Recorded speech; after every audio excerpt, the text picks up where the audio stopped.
Hello. In 2006, I was hired by Grand Rapids Community College as full-time faculty in the Criminal Justice Department.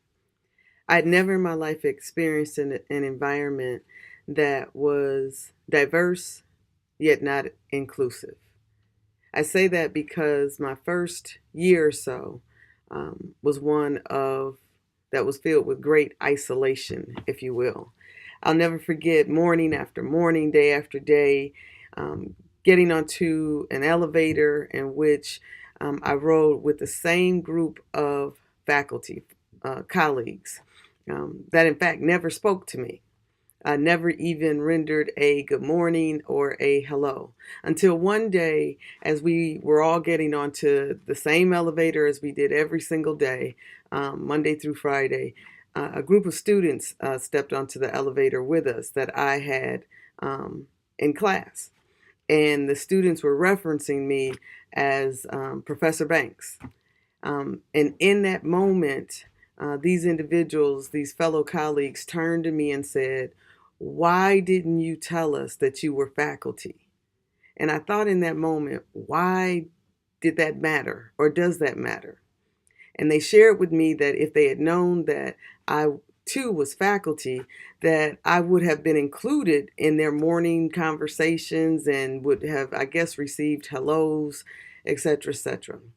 Um, Chapter 4 in the book Learning from the Stranger by David I. Smith truly resonated with me as I reflected on those moments, my early years at Grand Rapids Community College, in regards to his title on loving foreigners. Truly, I was a foreigner in that environment, according to the standards of the fellow colleagues that I would ride that elevator with every morning.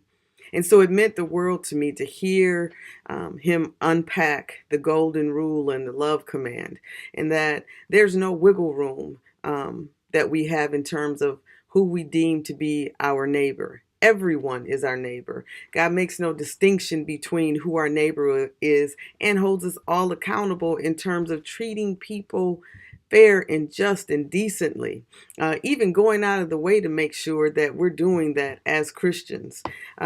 I read an article by Donna Haidt entitled Managing Workplace Diversity and Inclusion. And I thought to myself, Jesus gave us some of the first lessons, or God gave us some of the first lessons on diversity, inclusion, and equity in the Golden Rule and the Love Command. That we are to treat people fair and just and decently, and to go out of our way to make sure that they feel that way.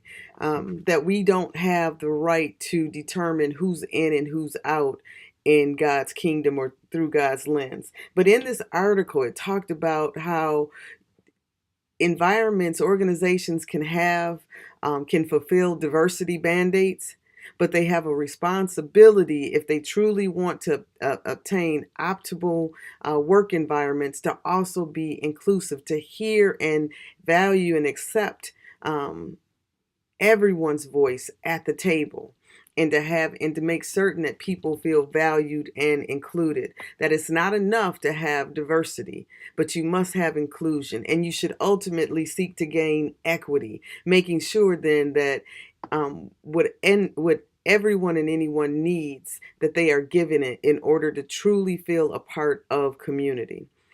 I earnestly appreciated this lesson on loving foreigners. And as I said, see now the golden rule and the love command were potentially some of our first lessons that Jesus gave us on diversity, inclusion, and equity. Thank you.